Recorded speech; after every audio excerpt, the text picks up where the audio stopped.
Hello and welcome to Three Questions with. Got my buddy Pawel with us from BNN. Good morning, my friend. Welcome to the show. Good morning. Thank you for having me again. So I asked you to come on the show, honestly, to educate me today, because artificial intelligence is a big deal in my life as a professor, as a business person, and I just been kind of ignoring it, looking the other way. I don't think I can continue to do that. So today I was hoping you tell me, from a security standpoint, some of the pros and some of the cons of using artificial intelligence.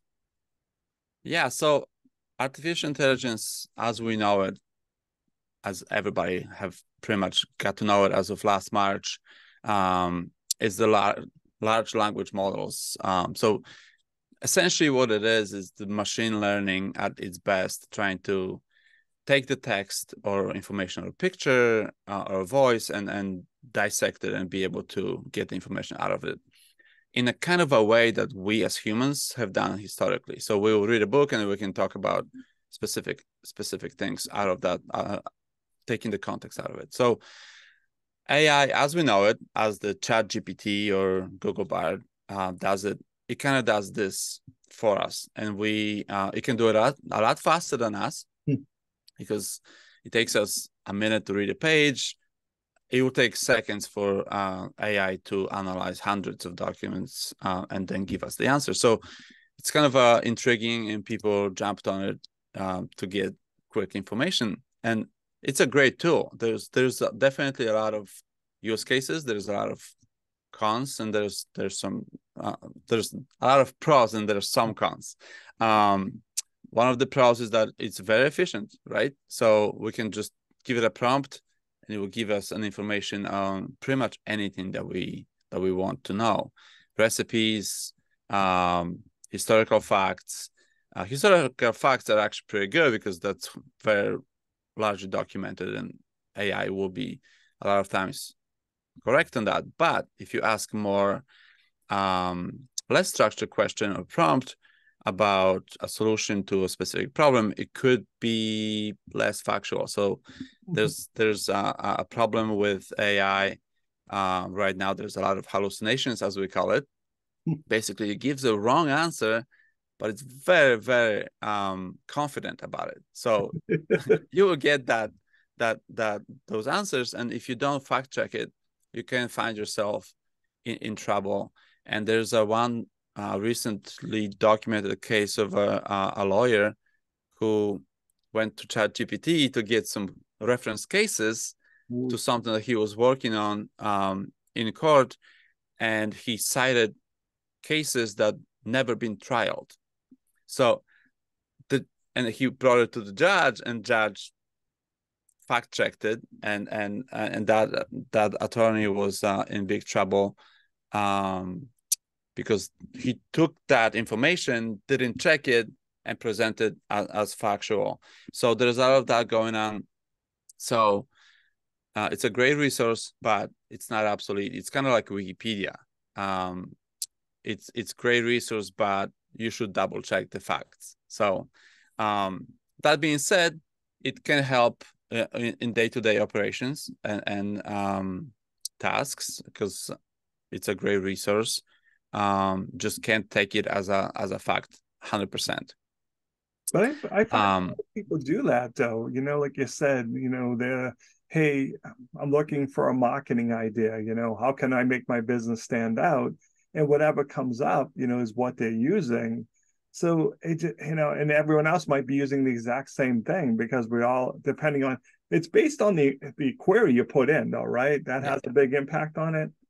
Yeah, so the prompt writing becomes a skill now that people put on their resumes, because it's if you just give it a general prompt, you may get a general information out. But it's like with Google searches, if you just put in a simple term, you may get a lot of information. But if you put a more specific term, you will get more specific output. The same with the AI prompts.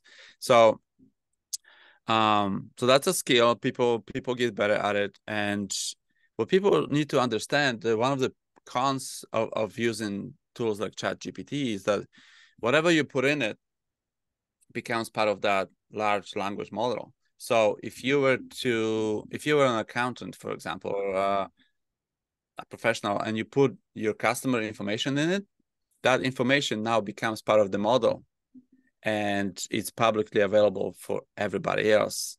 So there are people out there who are skilled at prompt writing to extract this personal information.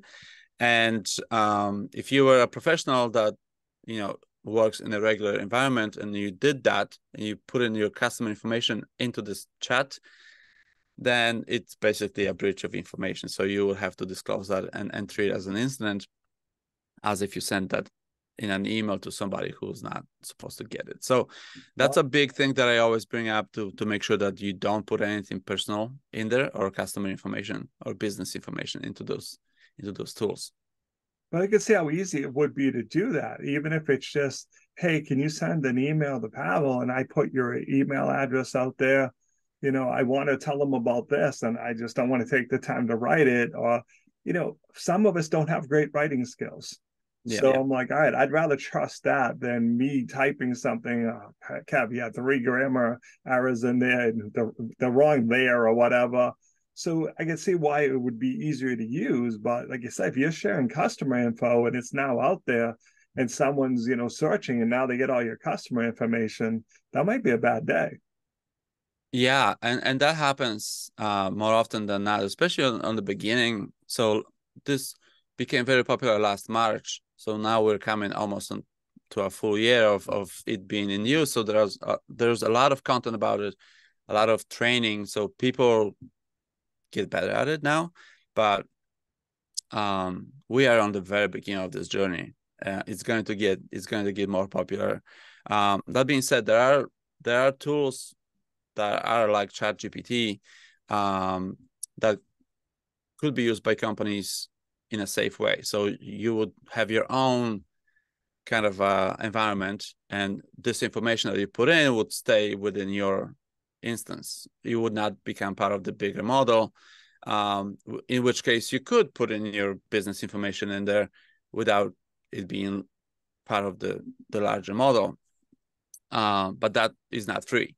So for normal individuals who want to get the service for free, then they will use the public one, and that information becomes part of the model as you put those prompts in. A lot of people, on the business side, people are afraid that the AI is going to take the jobs away, and it's a valid concern, but it's really not going to be the case. The way I look at it, and a lot of people in the industry look at it, is that it's going to free us from those mundane tasks that we could, we spend a lot of time on. So when we outsource it, in quotes, to the AI model, and we'll get this information like first draft of an article or a policy or an email that we want to send, and then we take it from there as a human and we customize it. That saves the time that we can then use for higher level tasks. So there's a lot of opportunities there on that side too. Not necessarily that, we'll all get replaced by AI and we'll be out of the job. There's still a long way for AI to be fully functional. I like what my friend tool. Said the other day, she uses it for blog post ideas. Yeah, it's a great idea generator. It just really, I love it. A topic, and it gives me, I never thought of talking about that. And then from there, she'll go out and write the blog post. But she's like, you got to be careful about, okay, now write me the blog post, and you're sharing stuff that's just not factual. She's like, I've read stuff that other people posted, like that's not factual, but no. Like you said, we wanted to cut that corner. We're busy. Hey, I want to do a blog post every day.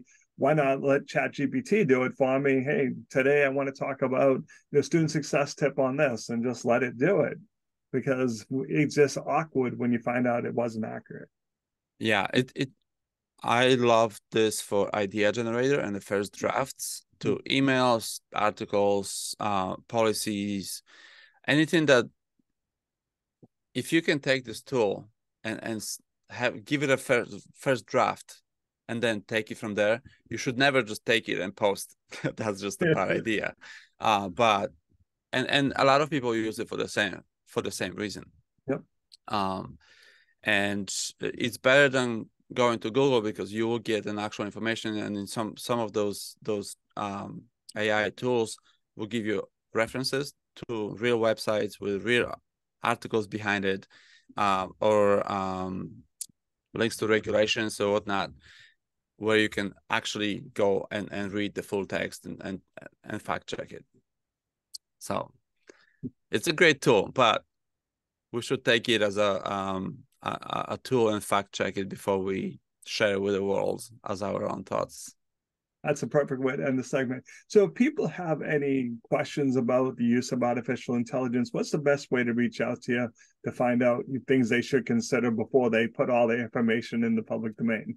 Yeah, well, they should not put the information in the public domain. That's the, we can just say it now. Yeah. I can be found on LinkedIn. I'm sure that in the show notes there will be my email.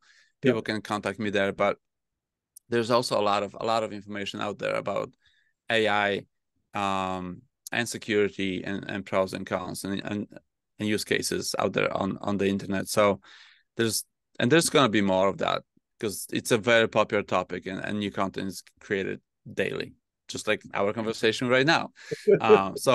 But you can contact me over LinkedIn or email, and I'll be happy to take it further.